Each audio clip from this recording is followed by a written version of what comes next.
नमस्कार मैत्रिणींनो, मी Jayashree home kitchen मध्ये तुमचं खूप खूप स्वागत आहे। आज आपण बघणार आहोत तोंडाची चव वाढवणारा मुरमुऱ्याचा चिवडा। तर त्यासाठी लागणारे साहित्य इथे मी मुरमुरे घेतलेले आहेत, सोबतच एक लसणाचा गाटा घेतलेला आहे आणि ते हातावर छान चोळून घेतलेला आहे। त्याचबरोबर कढीपत्ता घेतलेला आहे, हळदी पावडर, 2 हिरव्या मिरच्या कट करून घेतलेल्या आहेत, चवीनुसार मीठ, 2 चमचे शेंगदाणे आणि जिरं। तर मी ते लसूण छान हातावर चोळून घेतलेला आहे आणि त्याची वरची साल अशी अलगद काढलेली आहे, हलकी हलकी। तर आपण आता याला ठेचून घेणार आहोत। तर प्रत्येक कळीला असं ठेचून घ्यायचं आहे। अशाच पद्धतीने आपण सर्व लसूण ठेचून घेणार आहोत। तर अशा पद्धतीने आपण सर्व लसूण ठेचून घेतलेला आहे आणि हा लसूण सालीसकट आपण ठेचलेला आहे। तर हलकी साल आधी काढून घ्यायची आहे वरची आणि त्यानंतर हा लसूण ठेचून घ्यायचा आहे साली सगट। तर आता आपण बनवायला सुरुवात करूया। तर कढईमध्ये मी 1 चमचा तेल घातलेला आहे।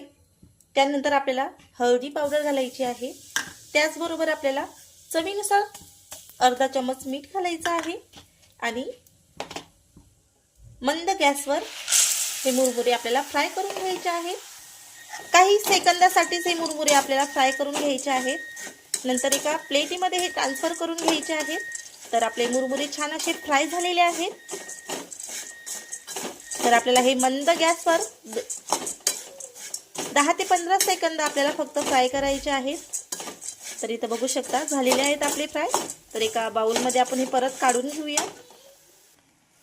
एका प्लेटमध्ये आपण ट्रान्सफर केलेले आहे। तर आता तर 1 चमचा तेल घातलेला आहे। सर्वप्रथम यामध्ये आपल्याला लसूण घालायचा आहे आणि छान तो परतून घ्यायचा आहे।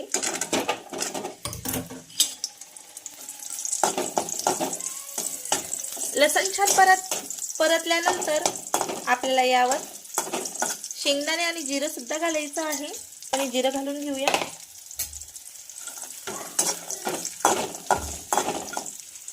यावर घालायचं आपल्याला थोडंसं मीठ, अगदी चवीनुसार।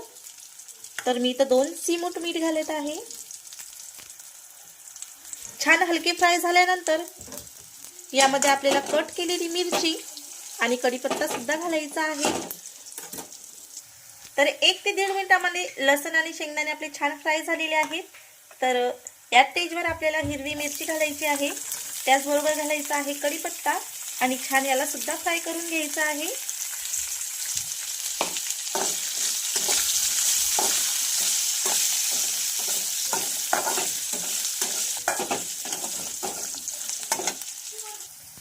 तर मंद गॅसवर आपले शेंगदाणे, लसूण, कढीपत्ता, हिरवी मिरची छानपैकी फ्राय झालेला आहे आणि मंद गॅसवर जर हा फ्राय केला तर ठसका होत नाही।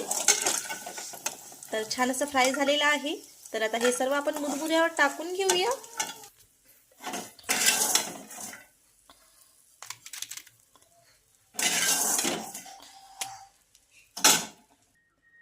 तर रेडी आहे आपला तोंडाची चव वाढवणारा मुरमुऱ्याचा चिवडा।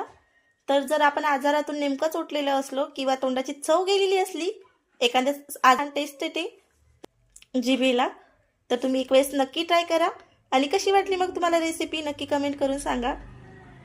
असेच माझे छान छान व्हिडिओ बघण्यासाठी चॅनलला सबस्क्राइब करा, बेल आयकॉनला सुद्धा प्रेस करा। धन्यवाद।